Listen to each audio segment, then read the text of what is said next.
Hello everybody, this is Havoc, continuing our faction breakdown series for Thrones of Britannia. Today's video will consist of the last set of factions native to Britannia, the Welsh Kingdoms. Further away from the invasions of the Great Heathen Army than most, the Welsh Kingdoms of Gwyneth and Clut are just at odds with each other as they are with the English Kingdoms in our first video. And yet, Wales is a land of heroic men and heroic deeds, which brings about their heroism trait. Very similar to the Gael's system of legitimacy, heroism is the cultural currency of the Welsh, increased by winning battles, ranking up their characters, unlocking specific tech, as well as owning Welsh lands. Just as legitimacy, the heroism bar scales from -10 to 100. The closer you get to 100, you'll receive campaign-wide bonuses in areas such as public order, influence, unit morale, and the melee skill of your armies. As soon as it falls below 0 though, major penalties in those same areas will be enacted. Combined with decreases in heroism every turn, there is an extremely strong incentive to keep your heroism bar in the green. The Welsh Kingdoms also benefit from a bonus increase to their supplies and friendly territory, as well as an increased unit morale during battles on their own home soil. Gwyneth occupies the most northern territory of Wales. Very secure in their starting position and with an ally to the south, Gwyneth is best suited for newer Total War players or those seeking a bit of an easier start, as Gwyneth will be able to take its time developing before needing to expand. Gwyneth characters all share in the legendary battle sites mechanic, wherein they can stand in the shoes of their former heroes and conquer certain famous territories, as well as re-establish old alliances. Completing these specific missions will provide substantial bonuses kingdom-wide, but these missions can only be given to the player once they complete any current missions. To quickly give an example, if you currently have a mission to take a certain territory, you will never see a legendary battle sites mission until that current mission has been fulfilled. As an added benefit, followers of Gwyneth's characters will be given increased benefits, which is always nice. When it comes to battle, the Welsh shine with their spears. Gwyneth carries their specialized Valley Spearmen through all periods, as well as sharing access to the strong Central Welsh Spearmen. Sharing a bit of the Gaelic Kingdom's affinity for range support, they also feature some excellent archers such as the Welsh Longbowmen in the late period. Overall, Gwyneth offers players an easy start for someone who wants to play as the Welsh, or simply as an easier start. You'll have more time to sink into the mechanics of Thrones before encountering any real threats or needing to expand. Their start position is great, with an ally directly below you. The heroism mechanic is a simple way to keep players from stagnating in their playthrough, while also adding some great benefits. It will be interesting to see just how often the legendary battle sites missions will pop up, as the large rewards from them could cause a bit of an imbalance in favor of the player should they appear too often. Gwyneth's military might is definitely something to consider, despite it being such a small empire. With the potential to really dominate the battlefield with those buffs to morale and melee attack, it may be best to keep your core of heavy spearmen in every army, providing a great defensive wall that can still pack a punch in melee.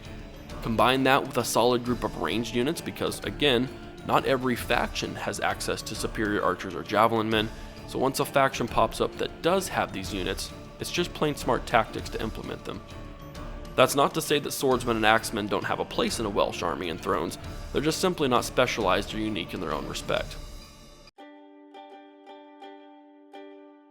Clut is easily the harder two of the Welsh factions, and I would even say one of the harder factions overall.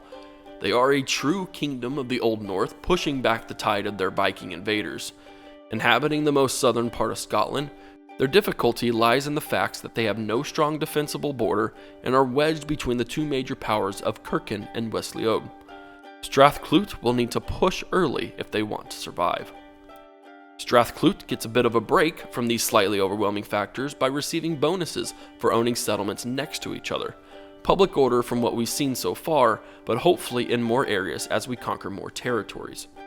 Moreover, conquering certain major settlements has a chance to trigger specific missions for the kingdom as well, providing some large rewards for completing them. Just as in Gwyned's legendary battle sites mechanics though, you'll have to complete any current mission before these specific settlement missions pop up. On the battlefield, Clut shares almost all of the same units as their Gwyned brethren, barring some exceptional cavalry units known as the Old North Horsemen, developing into the Old North Echelor, a unit I'm very excited to see stats about. And without a doubt, Clut will simply be a difficult campaign. Even factoring in the Heroism mechanic, Clut simply does not have the amount of benefits of the other factions we've discussed so far. That might change if we receive more buffs other than just public order for owning a large string of settlements, but that's not guaranteed. We haven't seen anything of that. You might be able to get a leg up from the specific missions rewards, but it'll be up to you to figure out who you want to be friends with, since you don't appear to have diplomatic preferences towards any of the factions. Clut may also see some different battle tactics than Gwyned.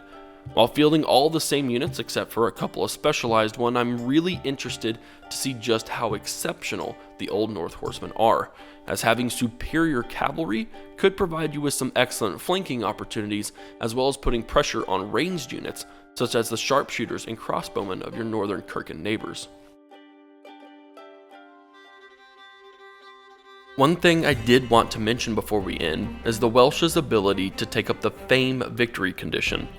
This victory condition is a first for Total War, with the emphasis being on creating a tall rather than wide empire. The Welsh faction are geared towards this type of victory, as they have access to the Bard building chain, which will get boosts of fame, and Clut further develops the fame with their Hogback building. Combined with certain church settlements dedicated to saints, which lends to your fame standing, it's easy to see that the Welsh will have a leg up from the competition. And that's not to say that you have to achieve the Fame Victory condition with the Welsh. You can certainly try and paint the map. Rather, the Welsh are simply more attuned to that victory style. We are done with the Welsh Kingdoms of Gwyned and Clut. Let me know your thoughts on the factions in the comment section down below, and also let me know if you're going to try for the Fame Victory condition or not. If you enjoyed this video and this series, do click that subscribe button and the notification bell as well. That ensures that you will always be up to date with the latest videos. Thank you for watching. This is Havoc, and I'm out of here.